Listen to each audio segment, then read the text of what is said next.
So there are a few reasons why I think Benjamin Šeško is more than likely to leave RB Leipzig this summer. The first one, and perhaps most important one, is that there are new reports in Germany stating that there is an unofficial release clause in his contract which would allow him to leave for a set fee that ranges between 60 and 70 million euros depending on how well he does on the pitch between now and end of the season, in terms of goals and assists he scores for the Bundesliga side. Now, this story isn't a surprise to anyone who follows German football because this is what we've seen from Leipzig time and time again.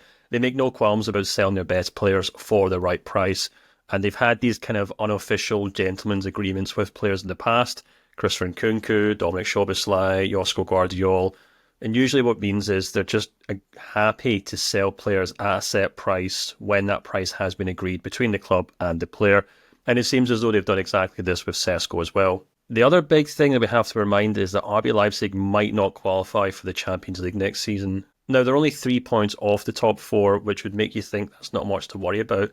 But in the last 10 games, they've got to play Freiburg, Dortmund, Gladbach, Wolfsburg, Frankfurt, Bayern, and Stuttgart.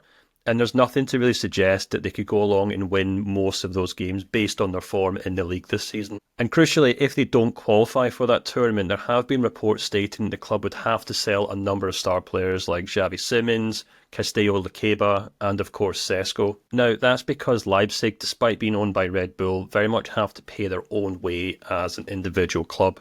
And if they did miss out in the Champions League, it would mean a major dent in their budgets for next season and the need to sell star players, just like any other club in European football. And when we couple all that with the fact that Šeško has probably already proven himself at this level in the Bundesliga, then it makes perfect sense for Šeško to push for a move this summer, especially if a club like Arsenal are willing to pay that asking price.